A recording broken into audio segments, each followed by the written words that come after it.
died just a year ago, on this very day. Yes. 5th of May, your name day, Irina. It was very cold, snow was falling. I felt as though I shouldn't live through it. You lay fainting as though you were dead. But now a year has passed and we can think of it calmly. You are already in a white dress, your face is radiant. The clock was striking then too. I remember the band playing and the firing at the cemetery as they carried the coffin. Now, he was a general in command of the brigade. There weren't many people there. It was raining, of course, heavy rain and snow. I recall it. Oh, it's warm today. We can have the windows open. But the birches are not in leaf yet. When Father was given his brigade, he came here with us from Moscow 11 years ago. I remember distinctly that in Moscow at this time, at the beginning of May, everything was already in flower. It was warm and everything was bathed in sunshine. It's 11 years ago, and yet I remember it all as though we had left it yesterday. Oh dear, I woke up this morning, I saw a blaze of sunshine, I saw the spring, and I had a passionate longing to be back at home again. Of course it's nonsense. Don't whistle, Marcia, how can you?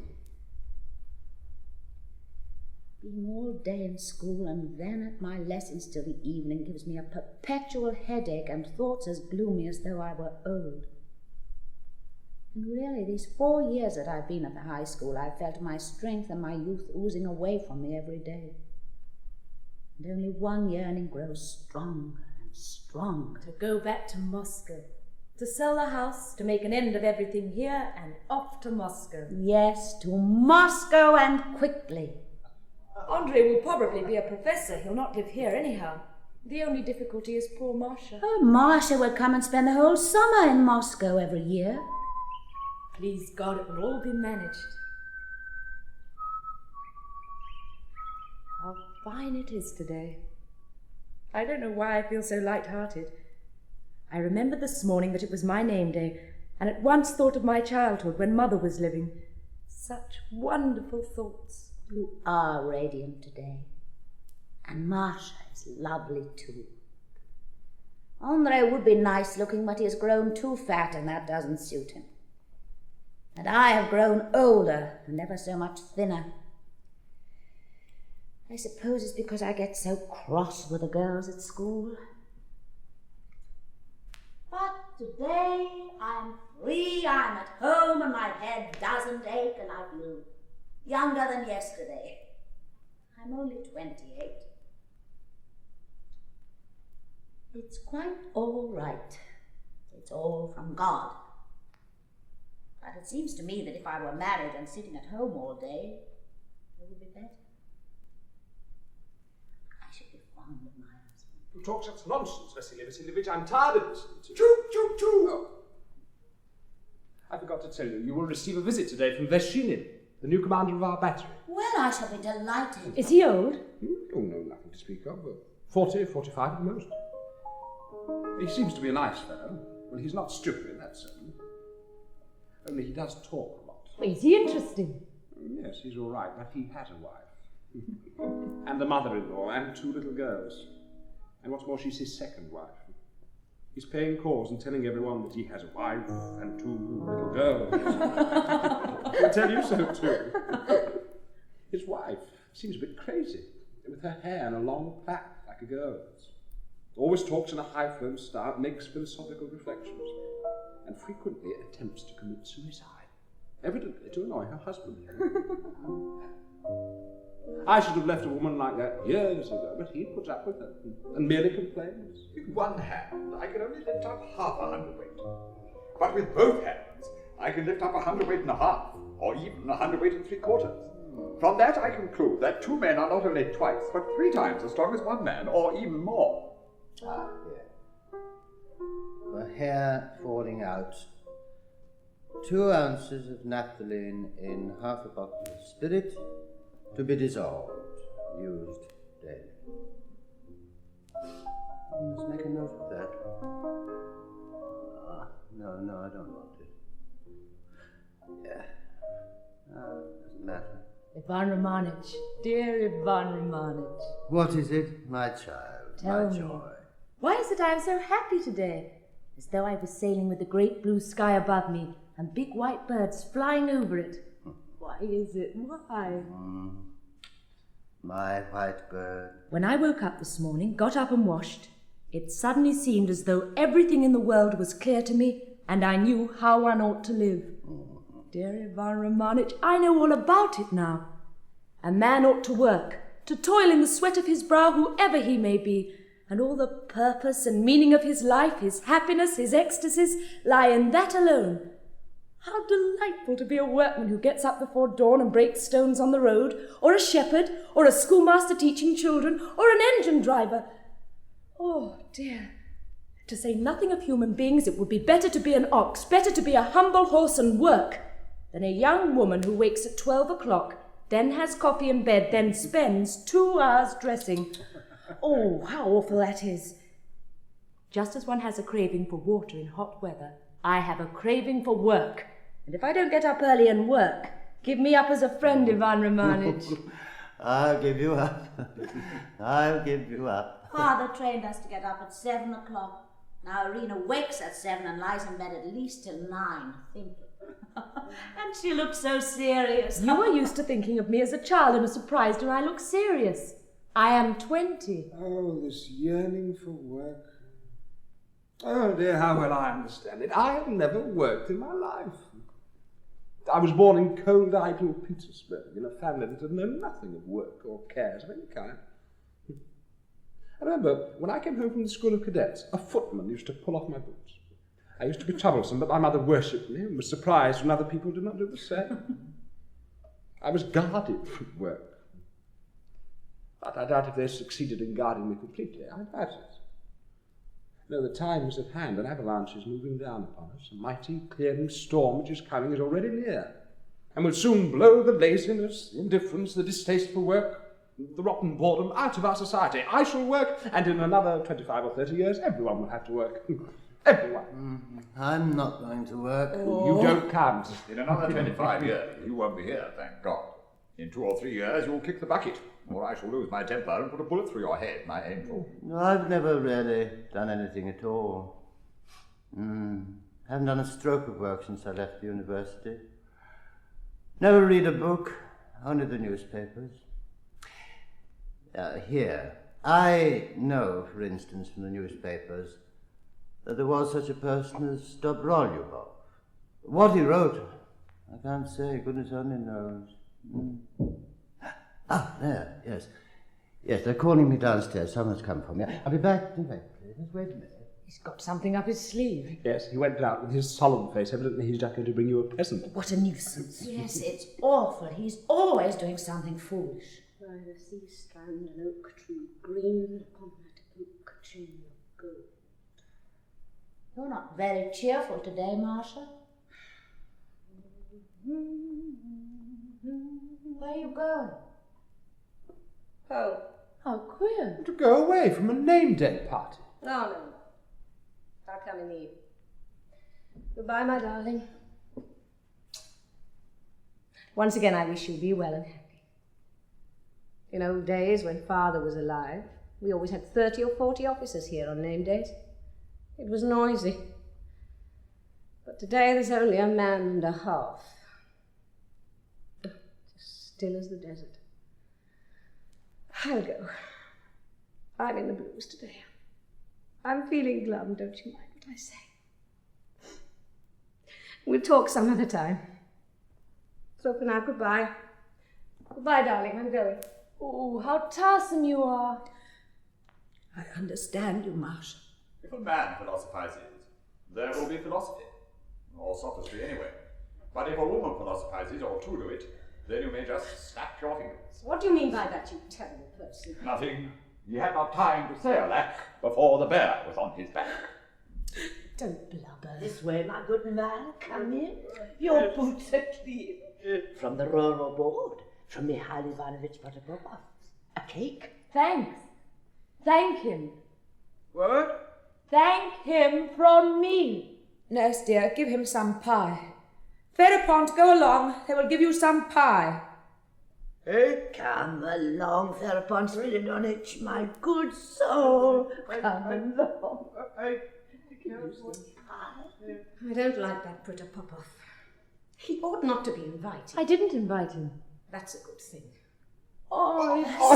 Silver samovar, how awful! My dear Ivan Romanich, what are you thinking I about? warned you. Ivan Ivanovich, you really have no conscience. My dear girls, my darlings, you're all I have, the most precious treasures I have on earth. I'll soon be 60, an old man alone in the world, useless old man.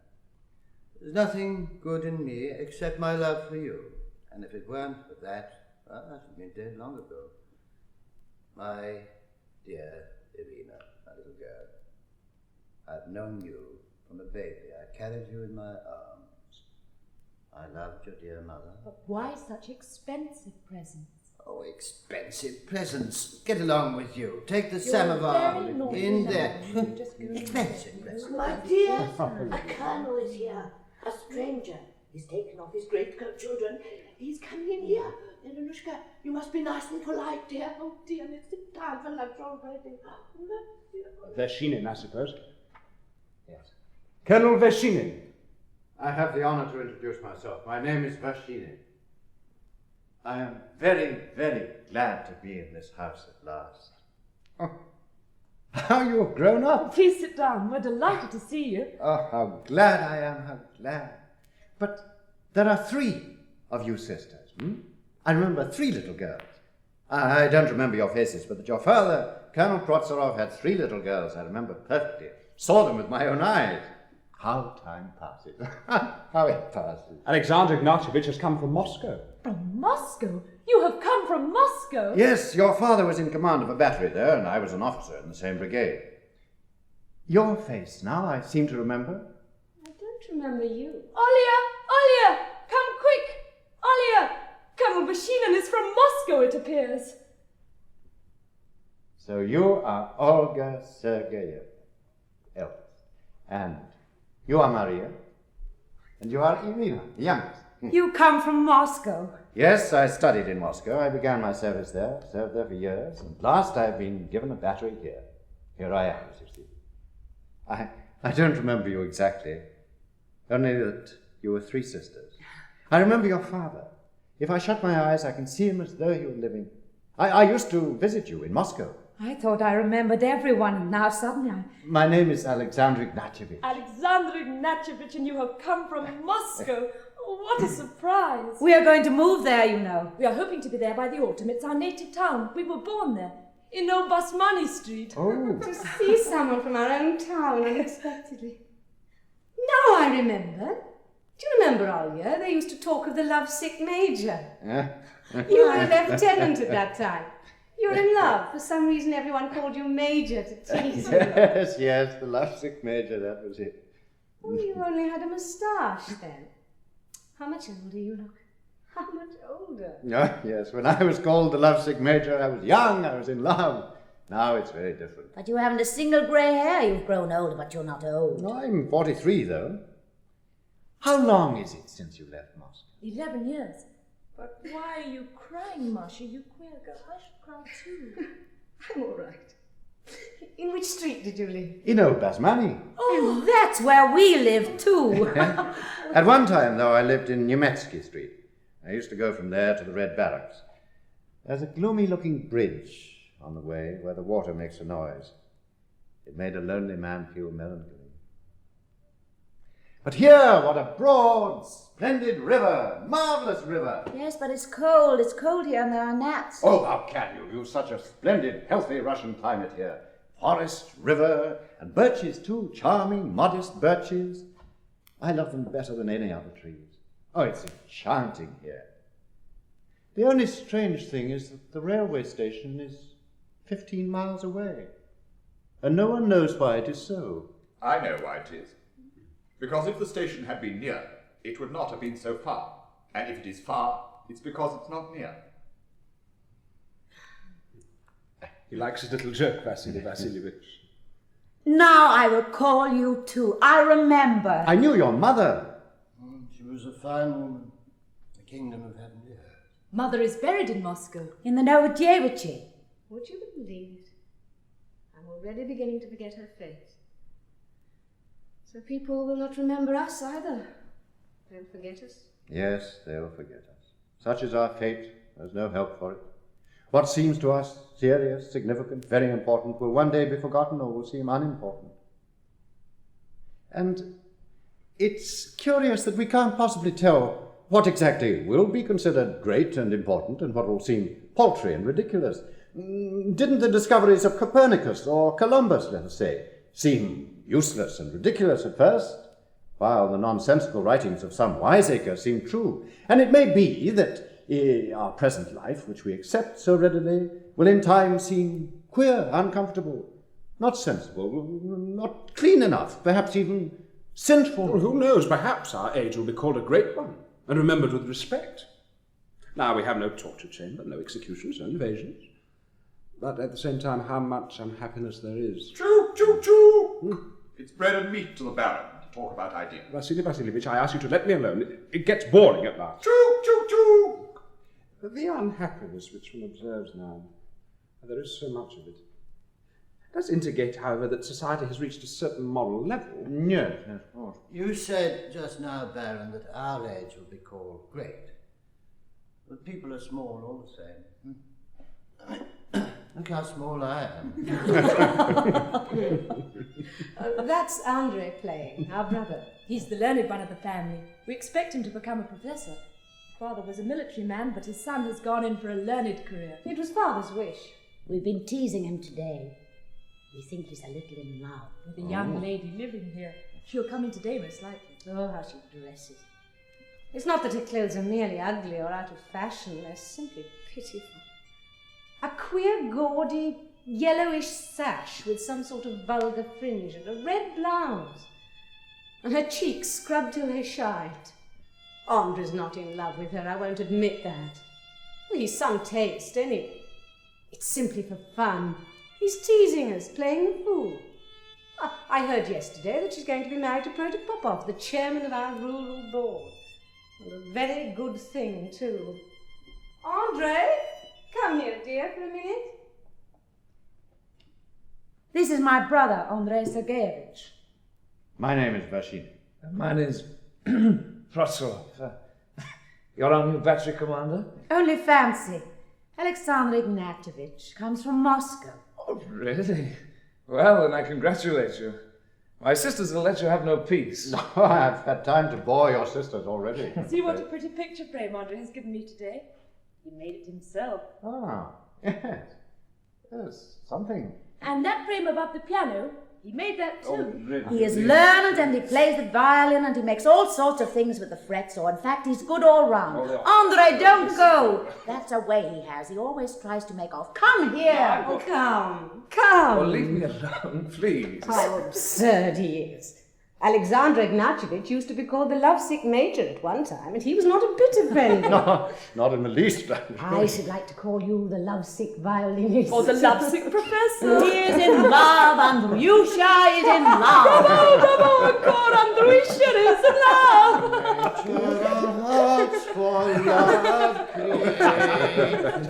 Now come, that's enough, that's enough. I haven't slept all night, and this morning I don't feel quite myself, as they say. Do you know, I read till 4 o'clock and then went to bed, but it was no use. I thought of one thing and another, and then it gets light so early. The sun simply pours into my bedroom. I want, while I'm here during the summer, to translate a book from the English. Oh, you read English, then? Oh, yes. Our Father, the kingdom of heaven, be his, oppressed us with education. It sounds absurd, but I've begun to get fat since his death, yet as if some constraint had been taken off my body. Thanks to our Father, we all know English, French, and German. And Irina knows Italian, too. But, oh, what it cost us. In this town, to know 3 languages is an unnecessary luxury. Not even a luxury. An unnecessary encumbrance, like a sixth finger. We know a great deal that's unnecessary. Oh, what next? You know a great deal that's unnecessary? I don't think there can be a town so dull and dismal that intelligent and educated people are unnecessary. Let us suppose that of the 100,000 people living in this town, which is of course uncultured and behind the times, there are only 3 of your sort. Why, it goes without saying, you cannot conquer the mass of darkness round you. Little by little, as you go on living, you will be lost in the crowd. You will have to give in to it. But still, you will not disappear without a trace. After you, there may appear perhaps 6 like you, then 12, and so on, until such as you form a majority. In 200 or 300 years, life on earth will be unimaginably beautiful, marvelous. Man needs such a life, and though he hasn't it yet, he must have a presentiment of it, expect it, dream of it, prepare for it, and for that he must see and know more than his father and grandfather. And you complain of knowing a great deal that's unnecessary. I'll stay to lunch. All that. You say that after many years life on earth will be beautiful and marvellous. Well, that's true. But in order to have any share in it, however far off, one must be preparing for it now. One must be working. Yes. What a lot of flowers you have, and delightful rooms. I envy you. I've been knocking about all my life from one wretched lodging to another, always with 2 chairs and a sofa and stoves which smoke. What I've been lacking all my life is just such flowers. But there, it's no use thinking about it. Yes, we must work. No, I'll be bound you think the German is getting sentimental, but on my honour, I'm Russian. I can't even speak German. My father belonged to the Orthodox Church. I often think, what if one were to begin life over again, knowing what one is about? If one life, which has been already lived, were only a rough sketch, so to say, and the second were the fair copy, then I fancy every one of us would try before everything not to repeat himself. Anyway, he would create a different setting for his life, would have a house like this with plenty of light and masses of flowers. I have a wife and 2 little girls. My wife is in delicate health, and so on and so on. But if I were to begin life over again, I wouldn't marry. Oh, no, no. Lydia, come in. There you are. Dear sister, allow me to congratulate you on your name day, and with all my heart to wish you good health and everything else that one can desire for a girl of your age, and to offer you as a gift this little book. The history of our high school for 50 years, written by myself. An insignificant little book written because I had nothing better to do, but still, you can read it. Good morning, friends. My name, sir, is Kuligin, teacher in the high school here. Oh, Irina, in that book you will find a list of all who have finished their studies in our high school during the last 50 years. Why? Vece quad patui faciant meliora potentes. But you gave me a copy of this book at Easter. Oh, impossible. If that's so, give it me back. Or better still, give it to the Colonel. Please, accept it, Colonel. Some day, when you are bored, you can read it. Thank you, thank you. Well, I'm extremely glad to have made your acquaintance. You're going? No. You must stay to lunch with us, please. Pray do. But I believe I've chanced on a name day. Forgive me, I didn't know, and Please it's not stay. congratulated. Please stay. Oh, You must stay to lunch. Today, gentlemen, is Sunday, a day of rest. Let us all rest and enjoy ourselves, each in accordance with our age and our position. Oh, the carpet should be taken up for the summer and put away till the winter. Persian powder or naphthalene. The Romans were healthy because they knew how to work and they knew how to rest. They had mens sana in corpore sano. Their life was moulded into a certain framework. Our headmaster says that the most important thing in every life is its framework. What loses its framework comes to an end. And it's the same in our everyday life. Masha loves me. Yes, my wife loves me. Oh, and the window curtains, too, ought to be put away together with the carpets. Today I feel cheerful and in the best of spirits. Oh, Masha, at 4 o'clock this afternoon we have to be at the headmaster's. An excursion has been arranged for the teachers and their families. I'm not going. Oh, dear Masha, why not? We'll talk about it afterwards. Oh. Oh, very well, I will go. Only let me alone, please. And then we shall spend the evening at the headmaster's. You know, in spite of the delicate state of his health, that man tries before all things to be sociable. Oh, he is an excellent, noble personality, a splendid man. Yesterday, after the meeting, he said to me, "I am tired, Fyodor Ilyich. Your clock is 7 minutes fast." Yes, he said, "I am tired." Come to lunch, please. There's a pie. Olga, my dear Olga, yesterday I was working from early morning till 11 o'clock at night and was tired out, and today I feel happy. Oh, my... Hi.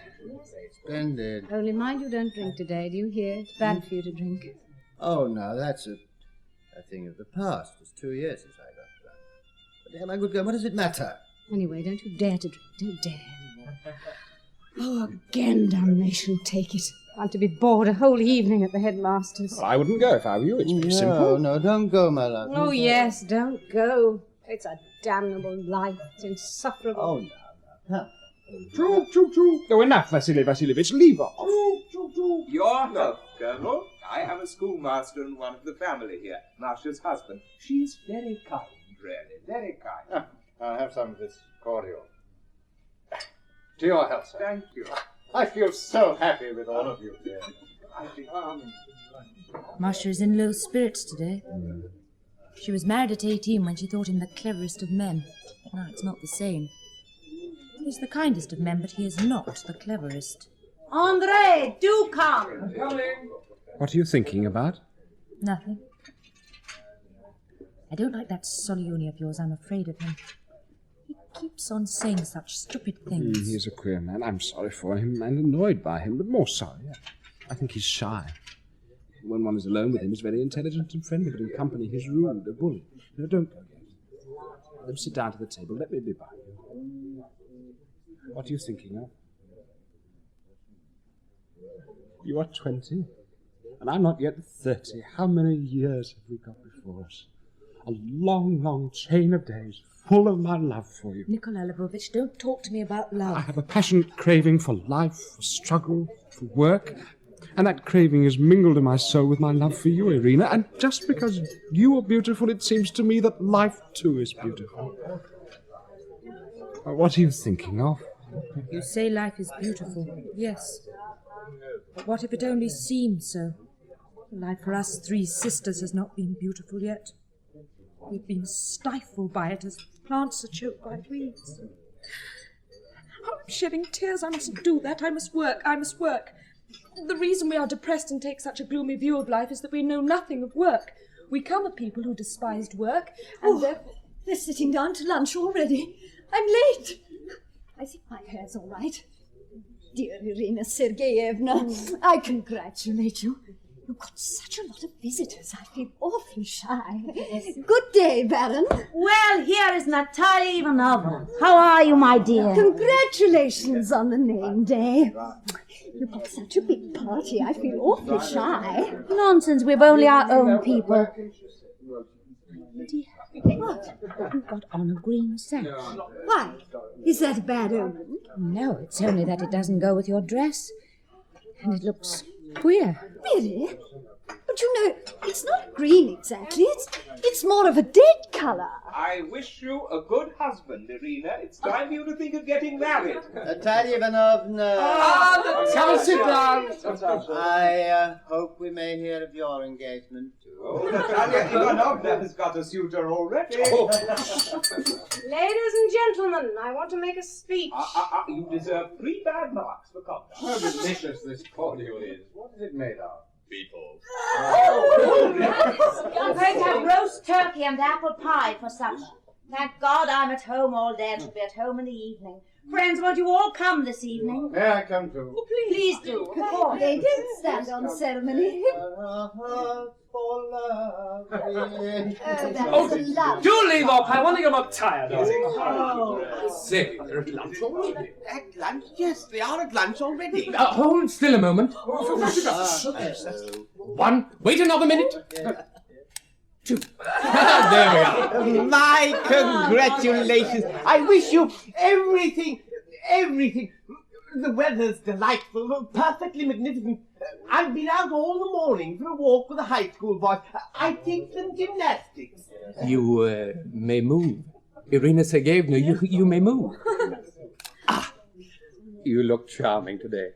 Oh, here's a top, by the way. It has a wonderful hum. Oh, how lovely! By the seashore, an oak tree green, upon that oak chain of gold. Why do I keep saying that?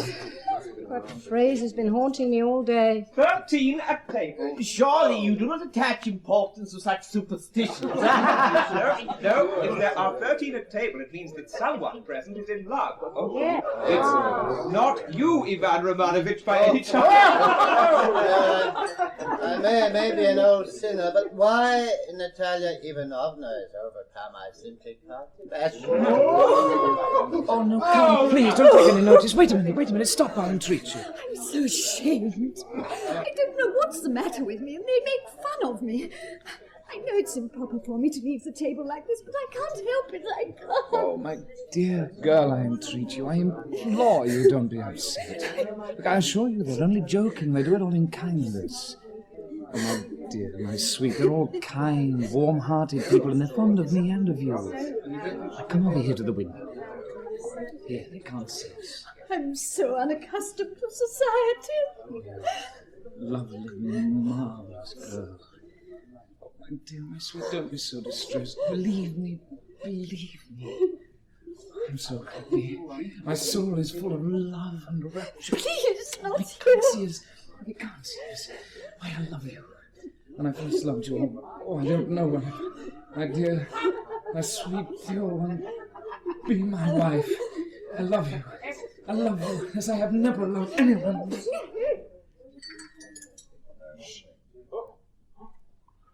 Oh. Oh! Oh!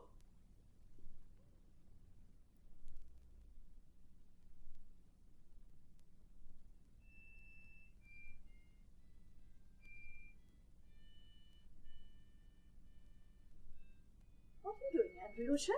Reading? Oh, never mind. I only asked.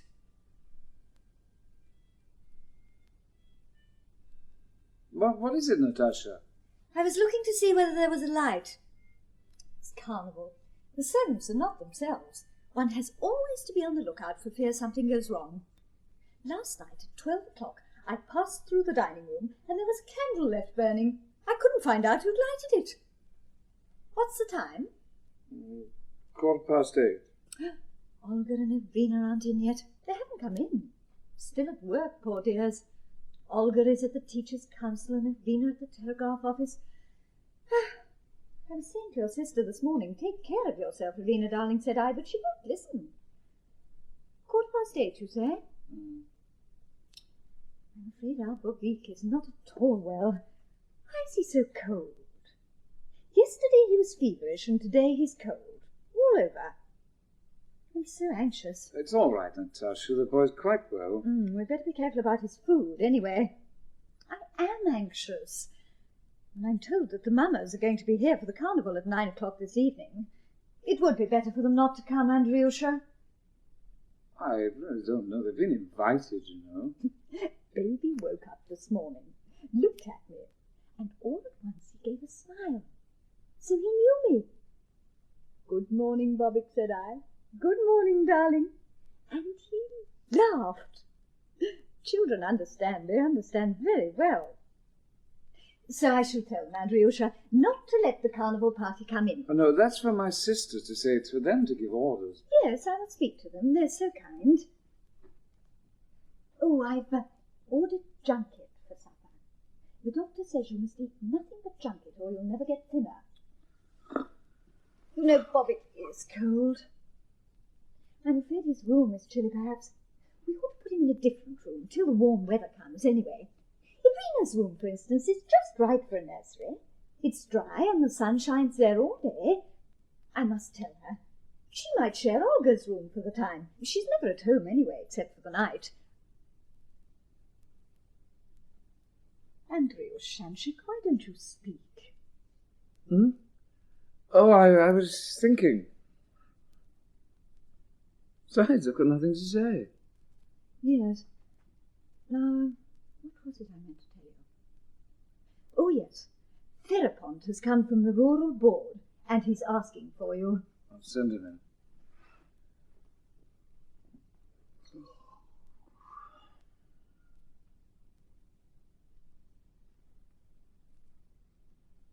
Good evening, McKellen. What is this? The chairman has sent a book and a paper of some sort here. Thanks. Very good. Why have you come so late? It's past 8. Eh? I say you have come late. It's 8 o'clock. Just so. I came before it was dark, but they wouldn't let me see you. The master is busy, they told me. Well, I'm in no hurry. Eh? Nothing.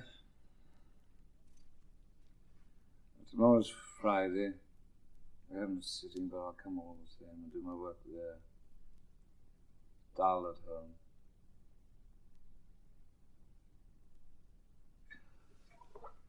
Dear old man, how strangely life changes and deceives one. Today I was so bored and had nothing to do, so I picked up this book, Old University Lectures, and I laughed.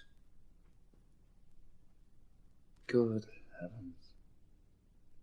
I'm the secretary of the Rural Board, of which Protopopov is the chairman. I'm the secretary, and the most I can hope for is to become a member of the board.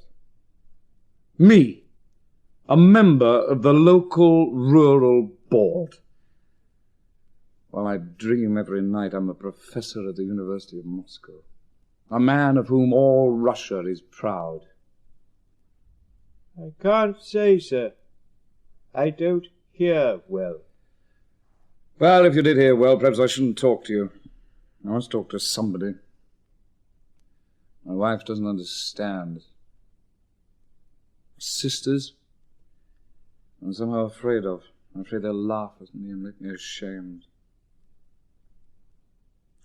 I don't drink. I'm not fond of restaurants. But how I should enjoy sitting at Tiestos in Moscow at this moment, dear old chap. A contractor was saying at the board the other day that there were some merchants in Moscow eating pancakes. One who ate 40, it seems, died. It was either 40 or 50, I don't remember. In Moscow, you sit in a huge room at a restaurant. You know no one and no one knows you, and at the same time you don't feel a stranger. And here, you know everyone and everyone knows you, and yet you are a stranger. A stranger and lonely. And the same contractor says, maybe it's not true, that there's a rope stretched right across Moscow. What for? I can't say, sir. The contractor said so. Well, it's nonsense. Have you ever been in Moscow? No, never. It was not God's will I should. Am I to go? Yes, you can go. Goodbye. Goodbye. Well, come tomorrow morning and take some paper. He's gone.